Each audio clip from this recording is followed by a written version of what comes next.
Okay, so welcome dear students in today's class. चलो अपना अपना नोट पेन ले लो, सही है? And let's start our today's most important theory, dear students. And this one is a zero order reaction. Is one of the most important theory known as a zero order reaction. See, देखो सबसे easy theory है, आप लोग को बच्चों करना क्या है, इसके अंदर 100% कंसंट्रेशन लगाना। चलो शुरुआत करते हैं। अब यहाँ पे जैसे दिया गया है कि ये रिएक्शन जीरो ऑर्डर है, इसका मतलब फिक्स हो गया कि n का वैल्यू जीरो होगा। n का वैल्यू कितना होगा? जीरो होगा। अब my dear students, as you know, suppose R2P reaction is given and this is a reactant, and this one is a product. मतलब कि बच्चों आपको एक रिएक्शन दिया गया है यहाँ पे रिएक्टेंट टू प्रोडक्ट की तरफ। क्लियर? एक रिएक्शन आपको बच्चों यहाँ पे दिया गया है रिएक्टेंट टू प्रोडक्ट की तरफ। अब यहाँ पे होगा क्या? अब यहाँ पे आप लिखोगे रेट लॉ।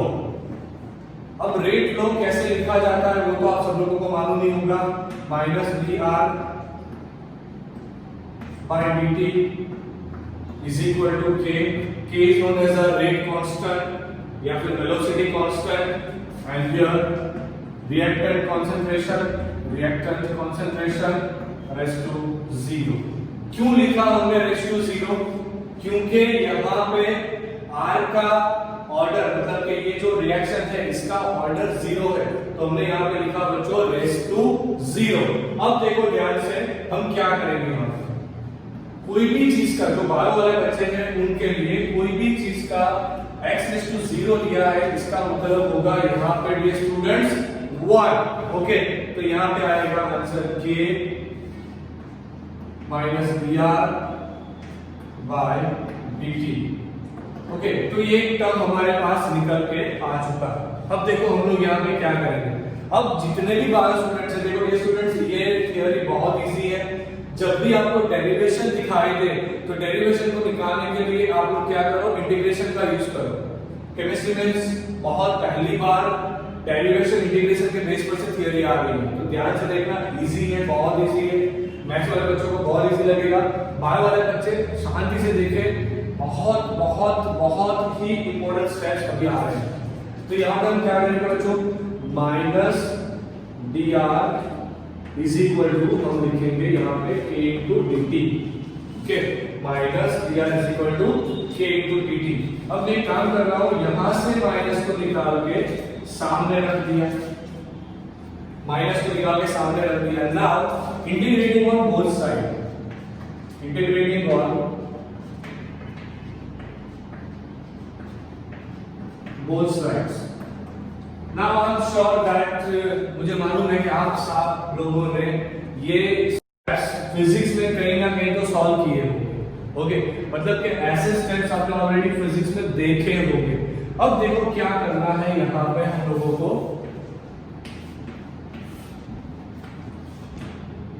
तो हम करेंगे बच्चों यहाँ पे इंटीग्रेशन। सो इंटीग्रेशन dr, यहां पे हम लिखेंगे minus integration k into dt। Okay, देखो बहुत बहुत ही इजी स्टेप्स है, ध्यान से देखना तो क्लियर हो जाएगा। अब देखो इंटीग्रेशन की लिमिट्स देंगे। इंटीग्रेशन की लिमिट्स मतलब upper limit and lower limit. यहां पे जो लिखेंगे हम उसे बोलेंगे अपर लिमिट, एंड यहां पे हम जो लिखेंगे बच्चों उसे हम बोलेंगे लोअर लिमिट। तो ये बहुत ज्यादा इंपॉर्टेंट हो जाता है कि हम लोग अपर लिमिट क्या लेंगे, लोअर लिमिट क्या लेंगे। तो when t is equal to 0, concentration of reactant are maximum। ये तो सही है ना, कोई रिएक्शन अभी शुरू ही नहीं हुआ, मतलब के प्रोडक्ट बना ही नहीं, तो उस टाइम पे रिएक्टेंट का कॉन्सेंट्रेशन कैसा आएगा, सबसे हाईएस्ट, उसे हम बोलेंगे R naught, that is equal to R naught, which is known as a initial concentration of reactant. कोई रिएक्शन शुरू ही नहीं हुआ, प्रोडक्ट बनना ही शुरू नहीं हुआ, तो अभी प्रोडक्ट ही नहीं बना ना, तो रिएक्टेंट ही होगा। अगर रिएक्टेंट ही होगा तो वो मैक्सिमम कॉन्सेंट्रेशन पे होगा, मतलब उसका क्वांटिटी मैक्सिमम होगा। अब जैसे जैसे टाइम जाएगा वैसे वैसे रिएक्टेंट कन्वर्ट होता जाएगा प्रोडक्ट के अंदर। आपने कोई एक टाइम ले लिया, at any particular time t is equal to t, कोई भी पर्टिकुलर टाइम ले लो, मैं यहां पे ले रहा हूं t is equal to t। So concentration of remaining reactants are, यहां हम लिखेंगे बच्चों R, कैपिटल R। आप R यहां पे स्मॉल t लिख सकते हो। एक बात याद रखना, यहाँ पे आप C नोट, यहाँ पे C लिख सकते हो, मतलब कि सिंबल से कोई मैटर नहीं करता। आपको उसको क्या करना है, उसको डिक्लेयर करना है कि आपने ये लिखा तो वो एग्जैक्टली है क्या। ओके, ये हो गया। इसका मतलब हमें लिमिट मिल चुका है। टाइम का लिमिट आएगा 0 से शुरू करके t तक। टाइम कहां से कहां आएगा, 0, ये लोअर लिमिट हुआ, एंड ये हुआ हमारा अपर लिमिट।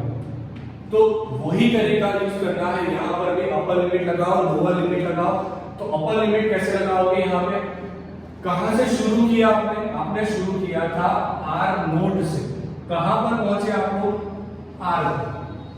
बस बहुत सारे बच्चे हैं जो ये सारी चीजें मदद करते हैं, मदद नहीं करना। बहुत अच्छे से समझो शुरुआत क्या थी, अंत क्या था, और अच्छे से पूरा कंसेप्ट समझ में हो जाएगा। अब जितने भी बायो वाले स्टूडेंट्स हैं उन लोगों के लिए ये स्टेप बहुत इंपॉर्टेंट हो जाएगा, एंड जो मैथ्स वाले बच्चे हैं उन्हें तो ये स्टेप बहुत अच्छे से आ रहा है already, you are aware.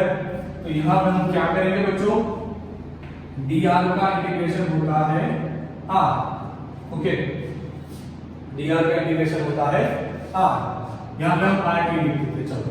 Okay, तो यहां पे rt आ जाएगा। ओके, dr का इंटीग्रेशन हुआ r, लिमिट आएगा r नोट से लेके rt तक।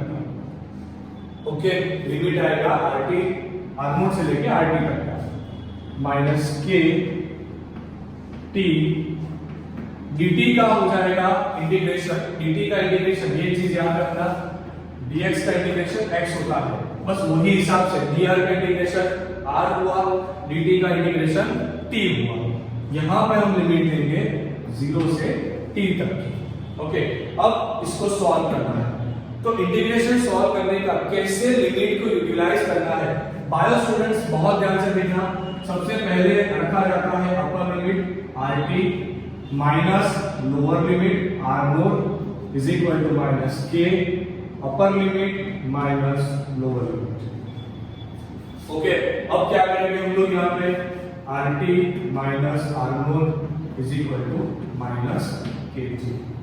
तो यहाँ पे हम लोगों को एक इक्वेशन मिला, rt is equal to r naught minus kg।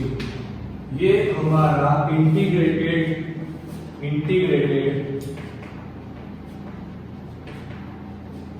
Rate लो है। क्यों हमने इसे इंटीग्रेटेड रेट लो बोला, क्योंकि हमने रेट लो का यूज किया, इंटीग्रेशन लगाया, उस वजह से ये जो डिराइव हुआ उस इक्वेशन को हम क्या बोलेंगे बच्चों, उस इक्वेशन को हम बोलेंगे इंटीग्रेटेड रेट लॉ। क्लियर हो गया आप लोगों को? तो ये सबसे इंपॉर्टेंट था, आप लोगों को ये चीज ध्यान में रखनी है, बहुत बहुत ज्यादा इंपॉर्टेंट चीज है ये। एंड दूसरी एक चीज, अब हम लोग इसके हाफ लाइफ टाइम के बारे में डिस्कस करने जा रहे हैं। तो हाफ लाइफ टाइम देख लेते हैं, उसके बाद एक छोटा सा ग्राफ कंप्लीट होते हैं, एग्जांपल्स हमारा जो आज का सेशन है वो उसके साथ क्लियर हो जाएगा। तो चलो शुरुआत करते हैं हाफ लाइफ टाइम को डिराइव करके। ओके, देखो बहुत इजी वाला टॉपिक, बहुत इजी वाला टॉपिक। अब देखो what we are going to do here, we will calculate half life time. उसे हम डिनोट करेंगे T1 हाफ से। मतलब अब हम लोग कोई भी रिएक्शन को आधा कंप्लीट होने के लिए कितना टाइम लगता है, जीरो ऑर्डर के लिए, जीरो ऑर्डर रिएक्शन आधा कंप्लीट हो उसमें कितना टाइम लगता है वो यहां से निकालना है। तो ध्यान रखना, t इज इक्वल टू 0 जब था तब कॉन्सेंट्रेशन आपको क्या मिल रहा था, r is equal to r not मिल रहा था, याद है ना? ओके, अब जब t is equal to t हुआ था तब आपको r is equal to rt मिल रहा था, याद है ना? बहुत ही बढ़िया। नाउ सपोज ये जो t का वैल्यू है बच्चों, ये t 1/2 हो जाए तब r का वैल्यू ओरिजिनल r से आधा होना चाहिए। फिर से t 0 था तो कॉन्सेंट्रेशन r नोट था, r नोट मैक्सिमम था RT से, मतलब ये मैक्सिमम होता है, ये मिनिमम होता है। जब हमने t 0 लिया तो r नोट आ रहा था, जब t t लिया तब RT आ रहा था। अब मानो कि रिएक्शन आधा कंप्लीट हुआ, मतलब कि t t1/2 हुआ, तो r का वैल्यू ओरिजिनल से हाफ होना चाहिए। अब ये वैल्यूज उठा के यहाँ पे रख दीजिए। तो हम लोग क्या करेंगे, RT की जगह क्या लिखेंगे, फाइनल की जगह हमारा आएगा R0/2, ये हमारा फाइनल है, ये हमारा ये फाइनल दिखा रहा है, पर अब हमारे लिए फाइनल कितना होगा, ये वाला। So R0/2 is equal to, original तो R0 है, उसको तो आपको कोई चेंज करने की जरूरत नहीं आएगी, यहाँ पे आएगा K T ऑफ 1/2। अब हम क्या करेंगे बच्चों, यस वेरी गुड, अब हम करेंगे इसको इस तरफ, इसको इस तरफ। ओके, तो ध्यान से देखना, यहाँ पे क्या आएगा बच्चों, K T 1/2 is equal to R0 minus R0/2। तो यहाँ पे अगर आपने कैलकुलेशन लगाया अच्छे से, सो 2R0 minus R0 divided by 2, so that is equal to KT 1/2 is equal to R0 by 2. Okay, so T 1/2 is equal to R0 by 2K। अगर आप लोग बुक देखोगे तो आपको यहाँ पे स्क्वायर ब्रैकेट मिलेगा जो कॉन्सेंट्रेशन बता रहा है, अगर आपने नहीं दिया तो लगा देना। ओके, बात खत्म। मतलब कि जब भी जीरो ऑर्डर रिएक्शन का बात आता है तो उसके केस में T1/2 का वैल्यू बच्चों कितना होता है, R0/2K जितना। इससे क्या साबित हुआ, जो रिएक्शन जीरो ऑर्डर होता है उसका हाफ लाइफ टाइम एक कांस्टेंट होता है। ध्यान से देखो, क्योंकि R0 जो इनिशियल कॉन्सेंट्रेशन होगा वो कांस्टेंट रहेगा, कि रिएक्शन कांस्टेंट मतलब ये वेलोसिटी कांस्टेंट है, वो तो कांस्टेंट ही रहता है, 2 कांस्टेंट है। सो ओवरऑल आपको यहाँ पर जो सब वैल्यू कांस्टेंट मिल रही है। तो सबसे इंपॉर्टेंट बातें आज हम लोगों ने यहाँ पर क्लियर कर दी। अब लास्ट मतलब next portion of the lecture में जा रहे हैं, जहां हम लोग क्या करेंगे बच्चों, इसके बेसिस पर से मैं आपको एक ग्राफ बताने जा रहा हूँ। ग्राफ को प्रिपेयर करने के बाद उसके एग्जाम्पल, 2 एग्जाम्पल देखेंगे इजी वाले, ओके, एंड उसके साथ आज का लेक्चर कंप्लीट हो जाएगा। Please take a screenshot fast.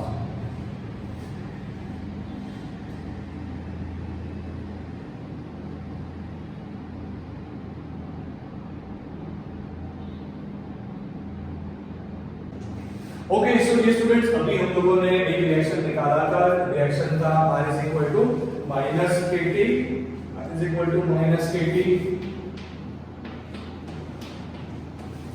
Plus R0। ये रिएक्शन ऑलरेडी हमने निकाला है।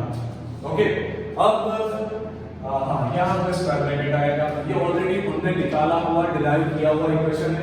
अगर आप लोग चाहो तो इसके बेसिस पर से K का वैल्यू निकाल सकते हो। चलो मैं आपको ऑलरेडी इक्वेशन दे देता हूँ। यहाँ पे R आएगा, यहाँ पे माइनस R0 आएगा, यहाँ पे आपको करना है divide by T is equal to minus K होगा। तो आप अगर K का वैल्यू लिखना चाहो तो R0 minus R divide by T लिख सकते हो। इसके बेसिस से आपको वेलोसिटी कांस्टेंट या फिर रेट कांस्टेंट का वैल्यू मिल जाएगा। इसका वैल्यू बच्चों आपको मिल जाएगा। ओके, फिर से वही बात दोहरा रहा हूं कि जितने भी बायो वाले स्टूडेंट है उसको ये स्टेप्स नया लगेगा। इस इक्वेशन को मैं कंपेयर करने जा रहा हूं y is equal to mx plus c के साथ। ये y is equal to mx plus c बच्चों होता क्या है? ये है स्ट्रेट लाइन इक्वेशन, मतलब लाइन इक्वेशन। अब सही में बताऊं तो स्ट्रेट लाइन का एक इक्वेशन है y is equal to mx plus c के साथ मैंने कंपेयर किया तो मुझे क्या कंपैरिजन मिला? y का वैल्यू r, m मतलब के स्लोप, स्लोप का वैल्यू मुझे मिला माइनस k। ओके, x का वैल्यू मिला time. Okay done. And c मुझे मिला r नोट, c का वैल्यू मिला r नोट। तो ये मैंने रिएक्ट मतलब आपका जो इक्वेशन था उसको मैंने स्ट्रेट लाइन इक्वेशन के साथ कंपेयर किया। अब देखो ग्राफ कैसे बनाते हैं। बहुत सारे बच्चे ग्राफ एंड टेबल को निग्लेक्ट करते हैं। अगर आपने ग्राफ एंड टेबल को निग्लेक्ट करना शुरू कर दिया तो आप 10 से 15 एमसीक्यू के आंसर्स नहीं कर पाओगे, अगर वो जेई के लिए है, नीट के लिए है या फिर बोर्ड्स के लिए है। तो देखो ग्राफ बनाने का सबसे सरल तरीका, ग्राफ बनाने का सबसे सरल तरीका बता रहा हूं। सबसे पहले लिखो y एक्सिस, मेरे साथ शुरू करो। उसके बाद देखो बच्चों x एक्सिस, यहां पे लिखो 0। सबसे पहला काम तो ये करो किया, चलो ओके। बहुत शांति से ग्राफ बनाने के लिए हमको कोऑर्डिनेट्स चाहिए, मतलब कि इस टाइप का जब x1 होगा तो y1 क्या होगा, जब x2 होगा तो y2 क्या होगा। बस इतना दो कोऑर्डिनेट्स मिल जाए तो आप दो कोऑर्डिनेट्स का यूज करके एक स्ट्रेट लाइन खींच सकते हैं।